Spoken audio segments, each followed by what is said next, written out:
गुजरावाला की एक खातून, उनको उनके ससुराल की जानिब से, हस्बैंड की जानिब से जला दिया गया। इनके ऊपर घर में लड़ाई होती है, लड़ाई होने के बाद इनके ऊपर तेल फेंका जाता है, तेल फेंकने के बाद इनको आग लगा दी जाती है। 80% जल चुकी है। 80% खातून नहीं जली है, ये जला है आपका और मेरा मुआशरा। कि जो खातून है जिनको जलाया गया है, ये इनकी सेकंड मैरिज है। बिस्मिल्लाहिर्रहमानिर्रहीम, अस्सलाम वालेकुम नाज़रीन, उम्मीद करता हूँ आप तमाम लोग खैरियत से होंगे। कभी कभार इस तरह की स्टोरीज रिपोर्ट होती हैं कि जब मैं उनको पढ़ता हूँ तो उनको रिप्रोड्यूस करने के लिए या आप तक पहुँचाने के लिए मेरे पास अल्फाज नहीं होते, हिम्मत जवाब दे जाती है, समझ नहीं आती कि मैं कैसे इसको आप तक पहुँचाऊँ। कहानी कुछ इस तरह की है कि गुजरावाला की एक खातून, उनको उनके ससुराल की जानिब से, हस्बैंड की जानिब से जला दिया गया। अब जलाने की वजह क्या है वो आप आगे चल के सुनेंगे तो आपका दिल लरस जाएगा, आपका कलेजा फट जाएगा। पहले मैं एफआईआर पढ़ दूं, उसके बाद मैं आपको बैक एंड पे जो चल रहा था सारा कुछ वो कहानी भी बताता हूँ। कल हमारे कलीग, एक खातून रिपोर्टर और कैमरामैन आज इन खातून से मिल के आए हैं अस्पताल के अंदर, मैं वो भी आप तक पहुँचा देता हूँ।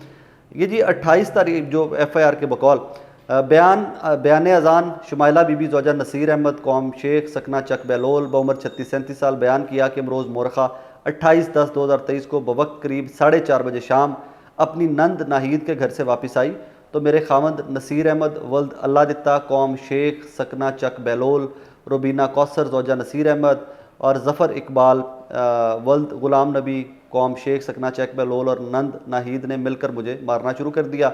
मेरे खामद ने मुझ पर पेट्रोल फेंका जबकि मेरी सौतन रुबीना बीबी ने माचिस से तिली रगड़कर मुझ पर फेंक दी। आग लग गई। खातून की हालत क्या है वो मैं सारी डिटेल आपको आगे चल के बताता हूँ। इसका बैकग्राउंड बड़ा शर्मनाक और अफसोसनाक है इस सारे वाक़े। कहानी क्या है जनाब कि जो खातून है जिनको जलाया गया है ये इनकी सेकंड मैरिज है। इनकी पहले शादी हुई थी, जो शादी हुई थी उसमें से माशाल्लाह माशाल्लाह इनकी 5 बेटियाँ हैं। अब इनकी दोबारा शादी नसीर अहमद से हुई। उनको बेटियाँ थी, यही वजह है कि उस बदकिस्मत शख्स ने पहले ने भी जो उनका खामन था पहला, उन्होंने इनको तलाक दे दी। तलाक देने के बाद इनकी दूसरी शादी नसीर अहमद से हुई। सुना है ये कोई गुजरावाला के इर्द गिर्द इसकी कोई बेकरी है, बेकरी का कारोबार करता है, खाता पीता आदमी। इसने दूसरी शादी कर ली मोहतरमा से। कहा यह जा रहा है, रिपोर्ट ये किया जा रहा है, जो इनकी फैमिली अपनी बता रही है, जो विक्टिम है इस सारे केस के अंदर, कि पसंद की शादी थी इनकी। इससे नसीर की पहली शादी भी हुई थी, उन्होंने दूसरी शादी इन खातून से कर ली। खातून से शादी कर ली तो उसके बाद जब ये प्रेग्नेंट हुई हैं तो उसके बाद कोई जो मेडिकल प्रोसेस है जिससे पता चलाया जा सकता है कि औलाद क्या है, तो औलाद का पता चला जी कि जो बच्चा पैदा होने वाला है वो भी बेटी।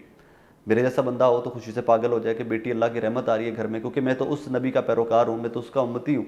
जो बेटी आए तो उठकर वो अपनी चादर बिछा दे कि मेरी बेटी यहाँ पर बैठे, और जो बार बार उस चीज़ के ऊपर लानत भेजे कि जो उनके ज़माने में अपने में नबी पाक सल्लल्लाहु अलैहि वसल्लम के होता रहा कि लोग बेटियों को ज़िंदा दफना दिया करते थे, और उन्होंने आके उस लानत से, उस जहालत से, उस अंधेरे से निकाल कर हमें अपना उम्मती बनाया और हमें सिखाया कि औरत की इज़्ज़त क्या है। जिसके पेट से पैदा होते हो, जो माँ भी है, जो बहन भी है, जो बेटी भी है, आप उसके साथ क्या कर रहे हो। हमने वो इस पे नबी ने आके सिखाया, इस मज़हब ने आके हमें सिखाया। लेकिन मुशरकीन या जाहिल या इसके लिए कोई भी आप लफ्ज़ इस्तेमाल कीजिए, बहुत छोटे अल्फाज हैं कि जो औरत को आज भी इस चीज़ की सज़ा दें कि तुम्हारे बतन से बेटी पैदा हुई है। पहले इस औरत की बदकिस्मती देखिए। मैं इस औरत की बदकिस्मती की बात नहीं करूँगा, ये हमारे माशरे की बदकिस्मती है। एक खातून, 5 बेटियाँ, 5 दफ़ा अल्लाह ने रहमत से नवाजा एक खातून को, एक ख़ानदान को। उनको इसकी सज़ा दी गई, अल्लाह की रहमत की सज़ा इस खातून को दी गई तलाक की शक्ल में। पहले तो वो बदकिस्मत आदमी है जिसने पहली तलाक दी। आगे चलिए तो इस साहब ने शादी कर ली।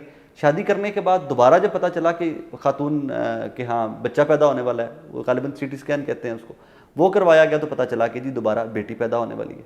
तो इस खातून को फिर से इस रंज में, इस दुख में, इनके ऊपर घर में लड़ाई होती है, लड़ाई होने के बाद इनके ऊपर तेल फेंका जाता है, तेल फेंकने के बाद इनको आग लगा दी जाती है। आग लगाने के बाद ये लद्दे वाला कोट लद्दा जो है हाफजाबाद के और गुजरावाला के बीच का एरिया है, वहाँ से इनको DHQ अस्पताल हाफजाबाद शिफ्ट किया गया।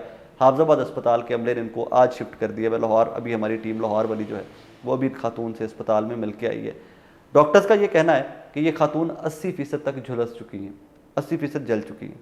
80% जलने का मतलब क्या है कि ये खातून जिंदा नहीं रहेंगी। अल्लाह करे कि वो जिंदा रहें, मेरी दुआ है, मेरी सारी दुआएं, उनकी बच्चियां हैं, उनका ख़ानदान है, मेरी दुआएं हैं कि अल्लाह करे कि ये खातून हमेशा जिंदा रहें, अल्लाह पाक इनको लंबी ज़िंदगी दे, 100 साल जिएंगे। लेकिन जो डॉक्टर्स कहते हैं, जो मेडिकल रिपोर्ट्स कहती हैं, जो मेडिसिन कहती है कि भाई बहुत मुश्किल है। अब असल में ये 80% खातून नहीं जली हैं। आप इसके ऊपर थोड़ा सा गौर करें तो ये जला है आपका और मेरा मुआशरा, और ये रोज़ जलता है। हमारी इसी एग्जैक्ट इतनी ही रेशो तकरीबन निकलेगी 80-90% जाहलों की कि जो आज भी इस माशरे के अंदर सांस ले रहे हैं, जो आज भी औरत को बोझ समझते हैं, जो बेटी को बोझ समझते हैं, जो समझते हैं कि औरत किसी भी तरह से मर्द से इन्फीरियर है।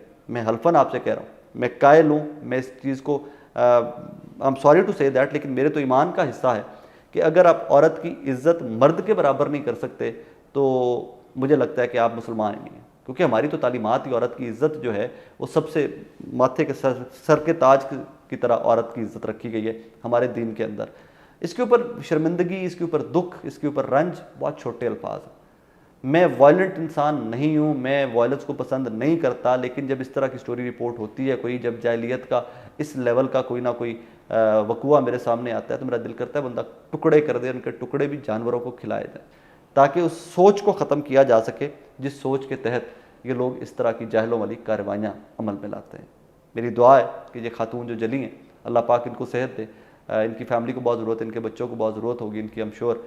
लेकिन at the same time Naseer जिसने इनसे दूसरी शादी की, वो उसकी पहली बीवी जिसने इनके ऊपर आग फेंकी, जिसने पेट्रोल फेंका इनका खामंद, बाकी लोग जो मुलव्वस हैं इनके, उनको सख्त से सख्त सजा दी जानी चाहिए। जिस तरह ये खातून आज कराह रही है दर्द के अंदर, जिस तरह ये खातून आज एक बेबसी की तस्वीर बनी बैठी है, इसी तरह उन बेशर्मों, उन जानवरों, उन हरामजादों की फ़ोटोज़ भी यूं ही रिपोर्ट की जानी चाहिए। हमें फ़ोटोज़ भेजिए, हम उनके ऊपर व्लॉग करें, हम उनको टीवी के ऊपर चलाएं कि ये वो जानवर हैं जो 2023 के अंदर भी आज से 1500 साल पहले वाले जहलियत के दौर में बैठे हुए हैं, ताकि इस जहलियत से हम लोग जान छुड़वा सकें।